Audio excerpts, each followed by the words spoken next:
One. Good afternoon, everybody, and welcome to another edition of RecruitNation Sports with Coach Ant.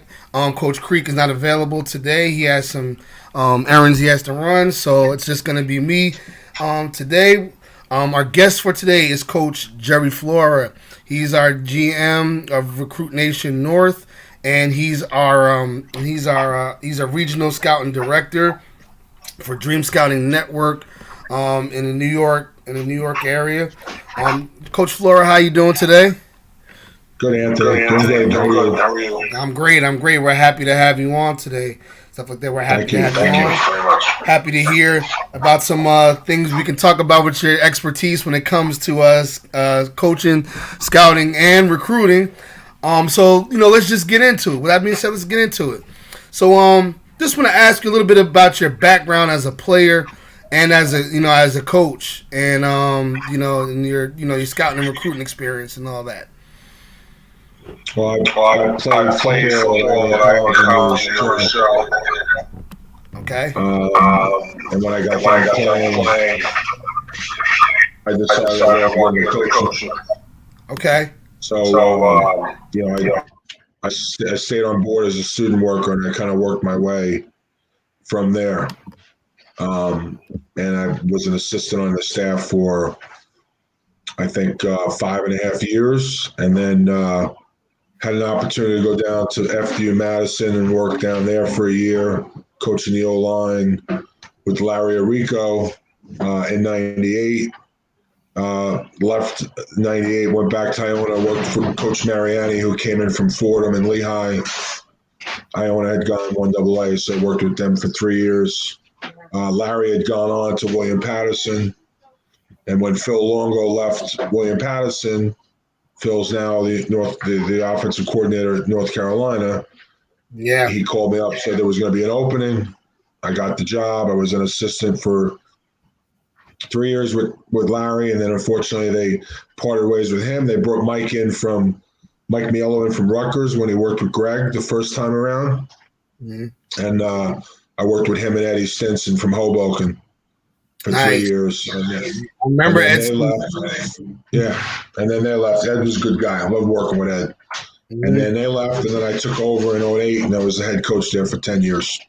Nice, nice. Yeah.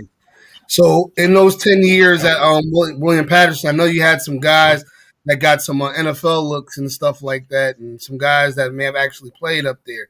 Can you name any of those guys that that played under you that had that chance to play at the next level? Yeah, we were fortunate that in the 10 years I was there, we had four guys out of the 10 years. Um, Joel Rivera was from Hoboken. He was a baseball player. He was drafted by the Brewers actually in their minor league system. Mm-hmm. Played out in the Arizona League for a couple years. Mm-hmm. Realized that his cousin Stefan Anderson was playing corner for us.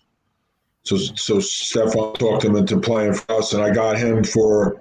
He played 1 year with Mike, and then played three with me, and broke every record. And now he's in the Hall of Fame. And then uh, Deshaun Johnson, who was also from Hoboken, he was an offensive lineman. So Joel went to the New York Jet mini camp. We thought, I mean, there was his senior year. We had 22 NFL teams come to training camp. You'd have thought Barry Sanders was at William Patterson. Yeah. So it was pretty wild. I mean, he had a choice of 7 teams, and why he picked the Jets, I still don't know why. You know what I mean? So, and then Sometimes you stay home. no, I know. And then Deshaun got a tryout with the Packers. He was in the Packers rookie mini camp. He was another Hoboken guy. He was a 3 year starter for me. And then Anthony DeMarsco came from Rockland County. He he went to a scout saw him, and he ended up at a Jet mini camp. And then the fourth guy was from South Jersey, Lear Biddle. He had gone to he was down in the Sicklerville area. I think he was an Egg Harbor guy, and he was in the Arena League with the Philadelphia Soul for Nice. about 3/4 of a season. So we had some good talent. We were just up against some really tough teams. Yeah. That's how it is sometimes. Like you can have talent in the world, but sometimes the schedules are tough, and other teams have good talent too. So it's all about how things shake out sometimes. But the good thing is you develop those players, you gave them a chance to have a shot to play at the next level, which is a lot more than a lot of players get. So you can put that feather in your cap that you help these guys have a chance to do something that a small population of our country can be able to do. So we Yeah, applaud you for no, that, coach. absolutely. I So agree. yeah. No, So let's just get into some other things and stuff like that. So I know you're having two showcases going on this week. Am I right? There's two yeah, showcases. there's one this weekend and one next weekend. Okay. The one this weekend. Where is that going to be? Where is that going to be at, Coach? That's in New Rochelle. It's at Facina Field, which is the Pop Warner facility where the youth program plays. Also, Monroe Junior College plays there as well. Okay. Okay. So yeah, we're gonna have that showcase. It's gonna be up. It's gonna be up in New York, and I think there's gonna be about 6 or 7 was about 6 colleges that are gonna be there. Am I right? Actually, yeah, I mean, I think I have either 9 or 10 schools. Okay. So we have Utica, we have Utica, Cortland, SUNY Maritime, Anna Maria, Nichols, St. John's Fisher, Nassau Monroe Junior, and Alfred up in New York.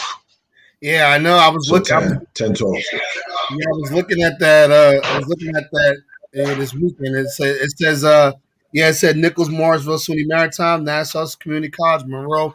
It's gonna and there's more. I actually spoke to the coach at SUNY Maritime, and he was telling me that like his guys like the average salary when you come out of SUNY Maritime is like almost $100,000 a year. There I was like, man, that's a lot of money. He's like, people don't realize how much money you can make by working on these container ships, Yeah, boats and stuff like that. yeah, So there's yeah. good, There's no doubt. yeah. So there's good opportunities everywhere. And shout out to Nassau Community College. I know a lot of guys went up to Nassau Community College and ended up at major D1 programs and actually the NFL. Friend of mine, Darnell Stapleton, Chop Stapleton, out of Union, New Jersey. He went up to Nassau, ended up winning the Remington Trophy at Rutgers, the best center in college football. Then he ended up winning the Super Bowl with Ben Roethlisberger as a starter at guard. So, you get I almost ended up hiring Darnell as my offensive line coach at one point too. yeah. Shout out to So, Chops, man. He's a good dude. He's down. I think he's down in Texas right now, Sam Houston State. If I'm right, I might be wrong, but I think he's down there. But yeah. So you got your showcases coming up, and you said the other one is on May 8th, right? And that's at yeah, Diamond in the Pines in Coram, New York, right? yeah, that was in Long Island that Saturday, Mother's Day weekend, Saturday 8th. And the only Yes. difference there is there's a couple of schools that'll be there that, like Ithaca's going to be at that one, Morrisville will be at that one. There's a couple of schools that'll be there, but for the most part, it's the same schools. I mean, they're all good programs. I mean, Utica, four of the schools won their championships 2 years ago, and two of them were in the NCAA. So we got some good schools. Plus, the junior colleges help out any of the 21 guys that are still looking for a place to go. Exactly. Say Utica. Shout out to Coach Anthony DeCunto. I spoke to him up there. He's a good dude. He's a good dude Yeah, up there. He he's a loves. Paramus He Catholic guy. I know he loves Jersey and New York guys. So shout out to Coach DeCunto. You appreciate you coming down and evaluating our guys and evaluating the kids that are trying to give them shots to hopefully change their lives as well. So Coach, I know you are the GM of RecruitNation North, and you are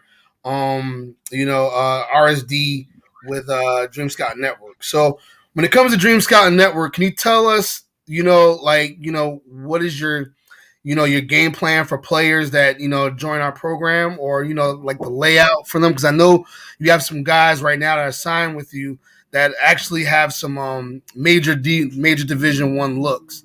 So can you just give us a brief overview of how you would game plan a recruitment plan for a potential student athlete? Yeah, I mean it's I mean the 21 guys I got this year, it's all about the connections really is what it comes down to. I mean, I have 11 21 guys. I have 17, actually just signed a kid yesterday. So I have 18 22 guys and one 23. Okay, So I think I'm up to 30.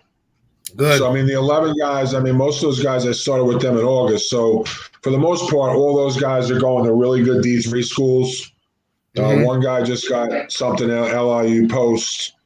I got one guy that got a scholarship to Judson University out in Indiana. They're in NAIA. And then one kid is right now going to Taft. He was offered, I got him offered a scholarship at Wagner, but he thought he was better than that. So he threw the scholarship on the board, and now he's going to Taft. Wow. So, with those guys, it was just a matter of, it was a lot of relentless work. The difference with the 22 guys is, I'm able to use all my connections. And, from coaching for 30 years in college, on top of the fact that my last 2 years at William Patterson, I was the chairman of the AFCA All American Committee. So I was the guy taking all the ballots and everything. So I got a chance to meet a lot of coaches on just about every level. That helps. So, I mean, with all those guys, I think of the 18 guys I got, 16 of them are either going to be Ivy League, they're either going to be FCS. I think I got three Ivies, three Ivies, two Patriot, FCS, FBS, and one guy's probably going to end up going to the Naval Academy. Wow, that's great. It's just all about connections. I mean, like, for example, the director of football operations, or one of the operations guys with the Naval Academy, I used to coach against. He used to be the head coach at Southern Virginia. Okay. A good friend of mine who was the head coach at SUNY Maritime, he does the same thing for the West Point. And then just the trickle down effect with all the other schools, and every day I find another guy. Like one of my former players I just found out is at Cornell. I just found out about a guy that's at Harvard. There's so many guys. I mean, I had to figure out 130 seniors in 10 years. A lot of them got into coaching. So, I mean, the plan is real simple. It's just what I'm looking for is I'm not, like, I've stopped recruiting. I get 2 to 3 phone calls a day. Everything now is done based on referrals. And I'm not tooting my own horn. It's just, it's easy for me. It's really just picking up the phone. It's really just pick up the phone, send out a couple text messages. And it's great because one day I'm talking to my former coach that's at Mississippi State with Leach. And then the next day I'm talking to a guy that's at Harvard. And then 3 days later, I'm talking to someone at a junior college. So it's, I'm all over the place. And really what I'm looking for is I'm looking for buy-in from the families. I'm not looking to be that guy, okay, we got a scout, so he's going to do all the work. I look for families that are bought in, parents that are going to assist.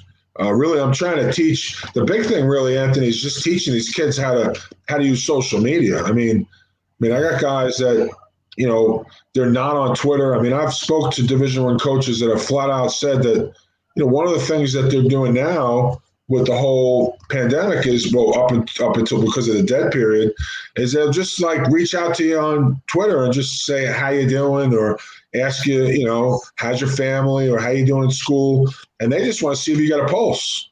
And they're looking to see, maybe is that site dormant? When was their last post? And if there's nothing there, they just move on to the next guy.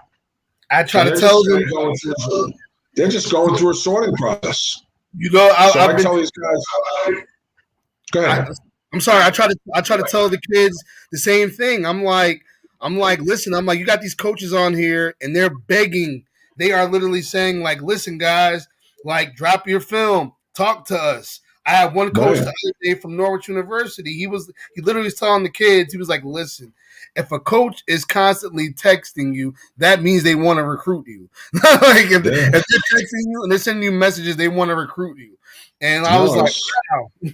Like, and the one technique I'm using with a lot of my guys, which seems to work, because I am working with a prospect, probably an FCS kid in Florida, the Stratton Smith kid from Oxford, Mississippi.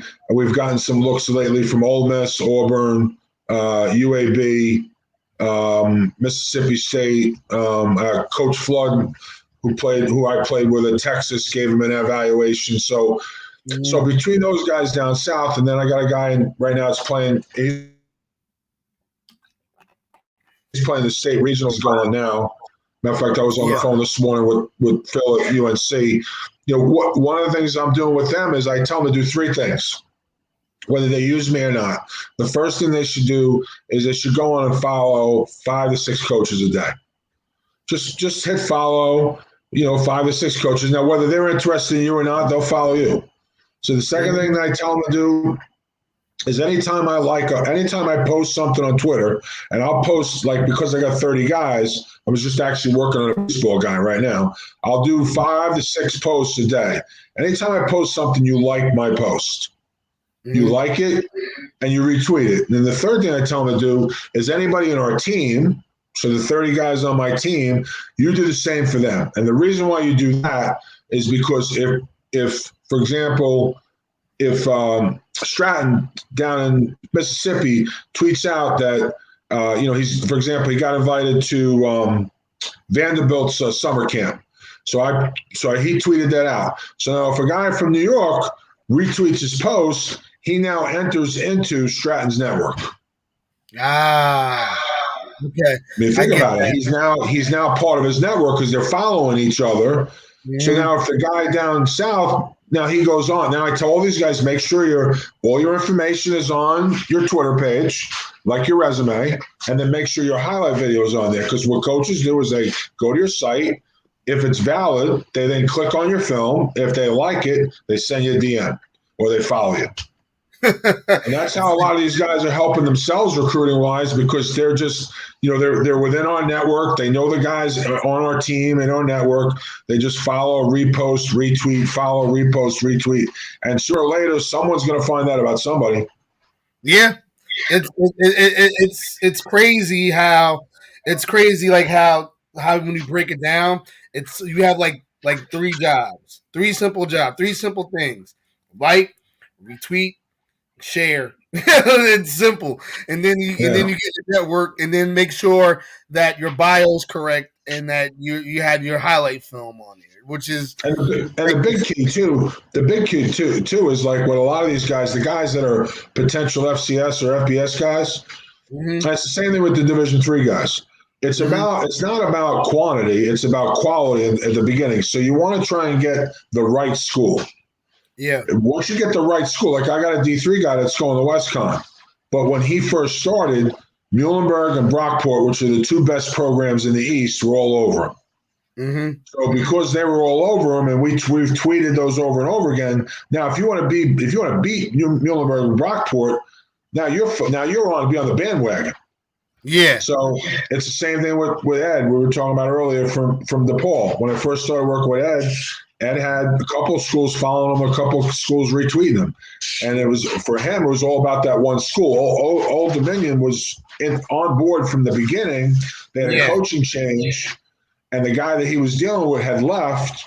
So it just kind of stayed in contact. And once ODU accepted, the rest of them, now he's up to 6 offers. So, it's just, and once you get one, like, you know the drill, coach. I always tell the kids, I'm like, once you get that one offer, I always tell them it's a process. Especially if you're not a highly rated guy. If you get a D3 offer, a good D3 offer, the D2 sniff around. You get a good D2 offer, the FCS just starts sniffing around. You get an FCS offer, like, the D1, the D1 schools, they may start sniffing around. It's like having a girlfriend. When you have a girlfriend, nobody wants you. But when you don't have a girlfriend, nobody, you know what I'm saying, everybody wants you. When you have a girlfriend, you know what I mean. Yeah, I got you. That's just the name of the game of recruiting. It's literally like, once you get one, then everybody wants to say, hey, why is everybody after this guy? Well, the unfortunate part, and here's the unfortunate part. The unfortunate part for a lot of these guys is like they get all jammed up when they haven't gotten an offer yet. Now, unfortunately, what I found out with the whole pandemic and the extra year of eligibility and so on and so forth, some positions are a little bit more unique than others now. So in the old days or the pre-pandemic days, every team would essentially scholarship a quarterback every year. Yeah. Now I've spoke to some schools that are not scholarshiping a quarterback till 22, 23, or 24. That's crazy. A coach from up in Massachusetts, at Fitchburg State, he told me that. When I was on an interview with him about a month ago, and he told me he was like, yeah, he's like, there's like literally limited scholarships. He was like, Right, I because mean, right. So certain positions. So like linemen will always go, receivers or like a quarterback or a kicker. Like think about it. If the kid was a senior this year, he gets an extra year. He's now a junior. Yeah, and with transfers as well. And you got transfer portal too. So like if a coach is on the hot seat and he's going to bring in a transfer before he's going to scholarship a high school senior. Exactly. I was actually waiting for somebody to say that because I was just like, that transfer market is killing some opportunities. And it's a hard truth to face. You don't want to tell, you want to tell kids the truth always, but you want to be like, listen, at these schools that you want to go to or that you're interested in, there may not be room for you because like if it's a popular school and they have a decent offense that's quarterback friendly or something like that, a transfer quarterback that isn't getting burned somewhere, but has the ability and has a little bit of film, a little bit of college seasoning, coach is going to take him over, a rookie. They're going to take him over a freshman, an untested freshman, because especially, like you said, especially if they're on a hot seat, they don't have time to develop. These kids, things are getting tighter. No. It's crazy. It's just crazy how wild this is. Well, think about this: if a school's got a senior quarterback this year, and then they got a junior, let's say they got one of every year plus a redshirt. That means not only do they have all those guys again, but they have the redshirt for next year.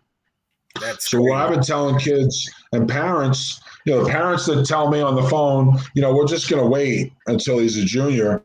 I'm telling them they're crazy because honestly, this is going to go on, I think, through at least 25 or 26. Yeah, because it's 4 years. We got 4 years through 24. Mike Katz and I have talked about. His son's at Georgetown, so it's going to go through 24. Because that's 4 years, and then you're going to have the lag time for 25 and 26. So just think this year, for example, let's say a third. Let's say a third. Let's say, and maybe a third's too much. Let's say a third of the kids decide to classify prep school or junior college. Well, when they come out in 22, they're coming out with all of the 22 kids. Wow. Well, what happens if those kids do the same thing? So that's my point. In 4 years, those numbers would be ridiculous. And then on top of that, you add that a Division I school, let's just say, I don't know, any school, decides they're only going to scholarship half their guys this year. So instead of 25, they scholarship 12. Well, let's say there's 300 schools in the country at 25 scholarships each, and let's say half of them decide to scholarship half. So instead of having 700 scholarships, you only got 450. Yeah, it's hard enough to get a scholarship before. Now it's even harder. I read that actually in a Sports Illustrated article when they're talking about oversigning and how how Nick Saban and teams like that oversign, and there was like I was reading there was like each school, like Division I school, they give out like 200 offers at the beginning of the year. Just baseline 200, and then right from whoever they when they start evaluating, then they say, okay, well we'll accept you, and then we'll either put you on a back burner or we won't take your we won't accept it. We'll accept we won't take your acceptance. But now they said like they cut that in half now. Like they've literally cut that in half because like a lot of schools can't even afford because of the pandemic to even travel to certain places. Like they can't and Oh no. it's like wow, like like in Alabama or Ohio State, they still have the budget to do that. But certain other schools, like the smaller schools or like the schools that are in a group of five or things like that, some of the other schools outside Right. that they can't travel as much as they used to. So now the recruiting budget is cut in half and the scholarships are cut in half, which makes it even harder for No, guys. It, it's tough. And that's why you gotta educate. You gotta educate the parents. You gotta educate them. I've spoke to parents that don't even know what the clearinghouse is. yeah. I've asked people for their clearinghouse number, and they've given me their social security number instead. Oh man. You ask for their ID number, they don't know, so they Yeah. give you their ID number off their driver's license or their ID number off their social security card because no one's ever told them. Well, a lot of people, a lot of kids aren't educated on the recruiting process because They're not. it's a shame that a lot of kids aren't educated on a baseline. Like when I said, like you said, let me see your NCAA ID. They're like, "What's that?" And I'm just like, "You don't know what that is?" Like there's like, "No, I have no idea what it is." And then you have to teach them the steps of how to actually obtain a scholarship. Like I tell people that it's literally, if you really want to do it, it's literally a 5-year process. It starts in eighth grade, actually. It starts in eighth Yeah. grade. Your ninth grade year is your most important year. And then, you go in and you do what you got to do on the field and in the classroom. But it's people don't understand, like, how long the process actually is to get a scholarship. And what you have to do, the undertaking you have to go through to get one. It's long. Yeah, no, it is. It's insane. Like, even if So, you're a 5-star guy, there's some hoops you got to jump through. yeah, no, I mean, I honestly, when I first started with Dream Scouting Network, I was trying to build a database and build clients and stuff. And what I've learned in the last probably month is, my job is a lot bigger than trying to sign kids up and work for them. It's really just trying to educate them and help them understand whether they use me or not. These are things you should do on social media. These are the things that you should stay away from. Like the whole camp thing that's going on. Like you got camps out there that are just doing it to make a buck. Yeah, Like we're doing our camp in New Rochelle, for example, for $99 for a 3.5 hour camp with college coaches. Go down the road in Jersey, and you'll find another camp going on. Same deal. They're charging $299. And you're yeah, saying to yourself, well, what's the difference between their camp and our camp? It's the same amount of time. We're testing. We're giving out a T-shirt. And if you look at the schools, maybe we got better schools. Maybe I got 3 or 4 schools that were conference champions or NCAAs. But people have no problem paying the $299 because you know what, Ant? They just are desperate right now to do whatever, and they don't care. I'm trying to. I agree with you fully. It's like and I was talking about our camps and what we do, and opposed to those. I was like, we're one of the only camps that actually have like colleges doing the instruction, which I think is a lot better because not only are the coaches instructing, but the coaches are also evaluating at the same Right. time. So you're basically getting evaluated. They're running through the drills. They're seeing what you can do, and these coaches are taking notes because, like at work camp they were doing it. The one you had back in what was it December, I think. November. Yeah. November, and at my camp in December, I had coaches come down. They were from I had guys from Fairleigh Dickinson, got a coach from Springfield, coach from Western New England, and they were sitting there and they were literally evaluating the kids, and they had their pads out at the same time, and they were taking notes on who they wanted. And then I had some coaches get back to me after the camp and asked me for a prospect list. So, I think that's the difference between, what we do and some of these other camps. Like, some of these other camps are like, okay, we're going to run you through a drill. Like you said, give you a T-shirt, and then, we'll put something on social media, that makes you look good, and then goodbye. But we actually, I mean, like I've literally told kids that, I got 2,500 followers. I'm going to send out their information to all 2,500 people. yeah. I don't know that many other companies are doing that for their kids. I don't think so. I don't think so. But all we can do is keep doing the job we're doing and do the best we can, and hopefully just knock it out of the park, and people will walk away from it. I know, for example, Kim came down to Spartanburg about a month ago to kind of see how things were going to roll, and then she ran one at Camden, and I referred a bunch of my Spartanburg kids and Benedict camp kids to her camp. And I told her the next day, I got like 4 or 5 emails back from kids saying that was the best camp they've ever been to, period. Oh, yeah. So I reached out to her and told her, and then, it just goes a long way. Well, like I said, it does referrals, and then a good camp experience does go along, because when you can learn and you can get proper instruction from real college coaches, and you have a chance to get a scholarship. Because at some of our camps, some of our guys have gotten some of our campers have gotten scholarship offers right then and there. Right. I can go back to when we were down in Alabama, and Kai Holiday, he runs a 4.39 at our camp, and then he gets a phone call that same an hour later from Mike Leach in Mississippi State offering him a scholarship. So right. it's how it works, and then yes. Same thing at our regional camps. We have Drew Horn now with us, who played 14 years in the NFL. And, he has a son that's about to get drafted in the first round tomorrow that's going to be an instructor at our camps. So, how much better can you get? You got an NFL, you got real coaches, and you got NFL guys coming in instructing, wide receivers. And that guys, the NFL, depending on how long you play, if you get there, even if you have a cup of tea, it's an accomplishment.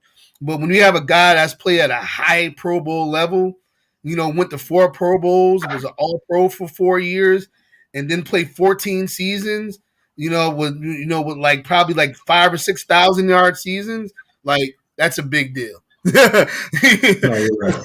That's somebody you want to listen to. Yeah, no doubt. Yeah, so and then even on top of that, Coach, with your experience and the experience of a lot of our scouts and Dream Scout Network, like you said, you have 30 years of coaching experience, on the college level. That's a lot. So when you're talking to a kid, the knowledge that you're imparting, is one that need to be heeded. Like if you tell them, listen, this is what college coaches are looking for. This is what I was looking for when I was coaching. You're gonna listen. You're gonna listen and do what you say. Because at the end of the day, your kids end up in great positions. They end up in great spots. Like Edward, man, he went from 1 offer to 6 now. You said, right? Yeah. Yeah. Then you got some other guys with offers. So it's he's at 6. You got Fabian France at Bergen Catholic. I mean, he got an offer from the Naval Academy, and I mean, he's pretty much leaning in that direction. LaRue Linder at Bergen Catholic. He's got every Ivy school, every Patriot League school. So, and then like I said, you got Stratton down in Oxford. He's now got 5 or 6 schools. So, it's just really about, and now I've crossed over to baseball. I'm working with a baseball kid, and lacrosse, right? A lacrosse kid and a track kid. So, a lot of it now is just a matter of just kind of educating yourself about the timetables for recruiting. And I think I'm going to be taking on a girls softball kid probably in the next couple of days as well, too. So great. So, I just wanted to give a couple of shout outs to some of your guys. Just give a shout out to Edward Cornaron from DePaul. Give a shout out to Chris Chasia, 2022 linebacker prospect for DePaul. He just got some recent interest from Delaware Valley College and Mount Marty. He's gonna go on there. just some other guys. Nick Santucci, 2022 offensive line, DL prospect from Tuckahoe in New York. Louis Chiavetta from Tuckahoe High School in Westchester. From WPI, that's my wife's alma mater. Chris Robertson Yeah, and Coach Duffy up there. There's some yeah, good guys. There's some good guys up there. Shout out to them. I'll be up there in a couple of months, guys. If you're listening to me, we can grab us some food. Other guys too. Shout out to John Young, 2022 fullback linebacker from Secaucus. He's going to be at our showcase on Sunday. Can't wait to see him. He's going to be up in New Rochelle. He's got interest from Williams WPI, Johns Hopkins, and MIT. And then just all the guys from there. We're going to go back to Stratton Smith. Coach is 6'2", 270-pound center. Got some really good evals from Texas, UAB, Duke, and Ole Miss. 6'2", 270. That's the perfect size for a freshman center. He's gonna grow. The mid 300s. You know what I'm saying? Was still with that mobility. 6'2", 270. You got good mobility. You got good yeah. mobility, and this guy can make all the calls right there. And then we're just gonna go. That's some guys from your team and stuff like that. And we're very excited about that. We're very excited to have those guys on with you, Coach. And we're glad that you're working with them. And I'm glad, and I know those kids are glad that you're working with them. Also, Fabian France too.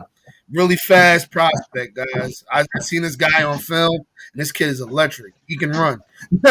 So I know, the Naval Yeah, Academy. He's an all-state track athlete, I think.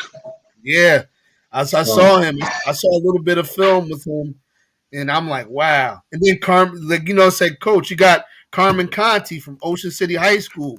Muhlenberg College is looking at him. Quadir Holmes, Gorton High School in New York. He's going to be at our showcase in New Rochelle. We're excited about these guys, Coach. You got a lot of guys that you are working with. And even in lacrosse, Vincent Santiella Jr. 2022. Was sent from Horace Greeley High School in New York, Salisbury University. That is actually a very good school for lacrosse. If you don't know about that, you don't know much about lacrosse, look up Salisbury University. The men's lacrosse team, they were second in the nation in the United States Intercollegiate Lacrosse Association poll. So, you got these guys going to really good schools, Coach. So I know their parents are happy. I know the kids are happy that you're giving them opportunities. And I know, the coaches that you're sending them to, they're happy because they know they're getting good players. Because, you did your evaluation. Right. No, it's good. You heard them and you worked with them. Yeah, no, it's all good. It's all good. Appreciate it, Anthony. No, we appreciate you, Coach. We're very happy to have you on. I know the kids are very happy to have you on too, Coach. As your as their recruiting coordinator and as their mentor, because not only are you a recruiting coordinator and a coach, but you are a mentor to them, because I'm sure these guys are calling you up and asking you for advice, and I know you're putting them on the right path. So we appreciate you for that, Coach. We really do. Yeah, I'm all about transparency and constant communication. So unlike some companies where there may not be that piece, there's always, constant communication, text messages, emails, tweets. It's the way it should be. I mean, they all know that I'm pretty much accessible at any time, and they also know that even if they get tweeted, followed, they get a letter, they need to let me know, and vice versa. If that happens on my end, I need to let them know, just in case we speak to a coach, so the coaches know we're on the same page. Absolutely. So before we get off and we end it for today, Coach, is there anything else that you want to say? Anything that you want to get across? Any other things that you want to get out beforehand? No, I mean, we're just about the New Rochelle Showcase. I mean, we're going to take registrations. Normally, we would kind of close that off the day before, but because it's a Sunday, we're going to take registrations all the way up until the day of. We've extended it to 2025. Initially, we were going to do a junior prospect camp, but that kind of didn't fall out the way it was. So essentially, eighth graders to 12th graders. And the really good thing about that is we have Exos. One of my mentors works for Exos, which is a national training facility they use to train NFL players. I know they're affiliated with Columbia Presbyterian, who currently their team doctor works with the Yankees and NYFC. So they're going to be on hand, which is going to be great. They're going to have performance trainers, and they're going to bring orthopedists and surgeons and stuff to answer questions to the people that are there. So we're really thankful for them to be involved. Nice. So again, I'm gonna say this: Northeast Regional High School Football Prospects, RecruitNation, New York College Prospect Showcase, powered by Exos Elite Athletic Training. Date Sunday, May 2nd. Location Fawcena Stadium. Address 491 5th Avenue, New Rochelle, New York. Colleges attending: Nichols College, Mooresville, SUNY Maritime, Nassau Community College, Monroe Junior College. Top performers will be invited to our Northeast Regional Showcase held in Branford, Connecticut, and will have a chance to compete at the 2022 Dream All-American Bowl game at AT&T Stadium in Dallas, Texas. New RecruitNation football team member and former New Orleans All-Pro Joe Horn will be our special guest speaker and wide receiver instructor. Sign up at football.recruitnationelite.com/college prospect showcase. Be scouted, build exposure, get recruited. So basically, that's again, we're going to be at Fawcena Stadium on May 2nd. And on May 8th, we're going to be at Diamond in the Pines, 1844 Route 112, Coram, New York, 11727. Register at football.recruitnationelite.com. Colleges, that the college programs will be announced on the website. You can sign up there. The same goes as the one on the second. It's powered by Exos Athletic Training. I did get the schools here, so the schools will be Alfred University, Monroe, Utica, Ithaca, Nassau Community College, Alvernia, SUNY Maritime, UMass Dartmouth. Some really good schools on there. Some really good opportunities for you guys to come on and claim. Get out there, sign up, claim your spot, guys. Compete for a spot, you know what I'm saying, to play in an All-American game, and also compete for a spot at one of those colleges, because they are looking. They're still out there. They wouldn't be at the camps if they weren't looking. They still need players, guys. So get yourselves out there. Sign up at football.recruitnationelite.com. So Coach Flora, we were glad to have you on today. I know we had some technical difficulties in the beginning, but we managed to make it work, and we got you on there. You really sent out some really sage advice, and I hope a lot of the kids and some of the parents, will watch this and heed, and maybe apply this to help them on their recruiting journey. So thank you for coming on today, and just stay on with us after we break. But do you have anything else that you got to say? No, I'm good, man. Thanks. Appreciate it. Okay. So like I always say, bring your game, build your name. And as Creek says, outwork everybody. We'll see you later. Thanks for watching.